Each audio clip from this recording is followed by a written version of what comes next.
Sheikh Fawzan, حفظه الله, he mentions, put a star next to this, right? This is a point that some people may miss. Put a star next to this.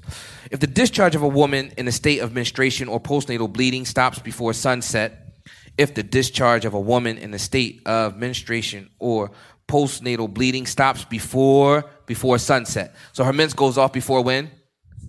Before Maghrib. Right? Sunset meaning it goes off before what? Before Maghrib. Right? Pay attention. It's obligatory for her to perform Dhuhr and Asr. Right? I'm not sure if that's well known. Right? It's upon her to pray what? Dhuhr and Asr. Because in reality, those two salats can be what? Combined. They share the same time. Right? So if it goes off before Maghrib, right, she takes her ghusl and she prays Dhuhr and then what? Asr. Right? And if the discharge stops before dawn, meaning what? Fajr, then she prays what? Maghrib and Isha. Right? Then she prays Maghrib and Isha. Sheikh Fawzan, he mentioned this is because the time of the prayer for the latter is a permissible time for the former. Right? It's because the prayer time of the latter, meaning the later prayer, is permissible time for the former prayer, meaning the what? The earlier prayer. Right? In case of a legal excuse. Right? If there was an issue such as what? Traveling. That's a legal excuse to combine. Right? So in this particular situation, she has a what? Excuse. Legal excuse now. Shaykh al-Islam Ibn Taymiyyah, rahimahullah, he mentions, so the majority of the scholars, right, Al-Imam Malik, Al-Shafi'i, and Ahmed view, right, that if the menstruating woman's discharge, meaning her mens, stops at the end of the daytime, it is obligatory for her to combine performing both the Dhuhr and Asr prayers of the same day.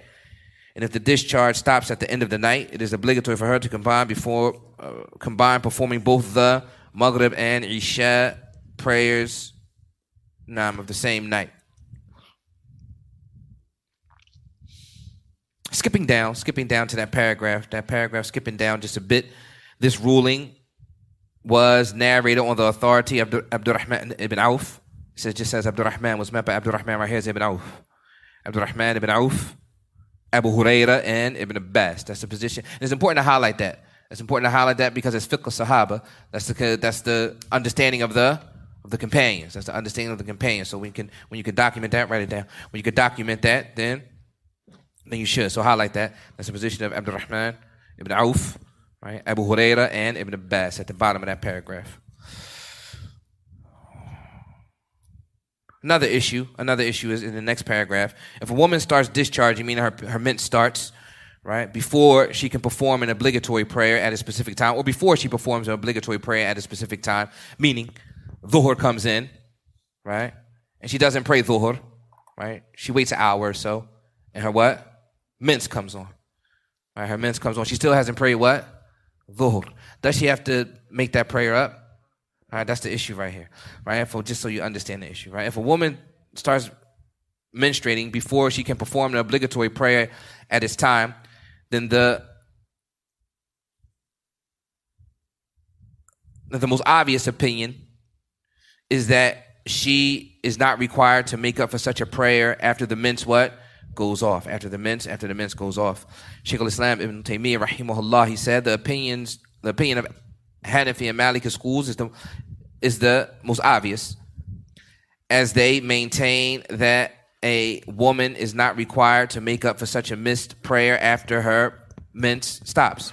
This is because making up for such a prayer necessitates a new command. It necessitates a new command, right? And there is none in this case. There's no legislation for that. So her delay of the prayer was based on a what? Legal excuse, because in reality she has from Dhuhr to what? To Asr comes in. So her mens comes on, right? And in between that time, she didn't do anything what? She didn't do anything wrong, right? She didn't do anything wrong because the prayer was still what? The prayer was still in. So therefore, she doesn't have to make that prayer up, right? She doesn't have to make that prayer up. So she is not to blame, right? Highlight that point right there. So she is not to blame, as the delay is not out of what? Negligence. It's not out of negligence, but rather she was doing something that was permissible.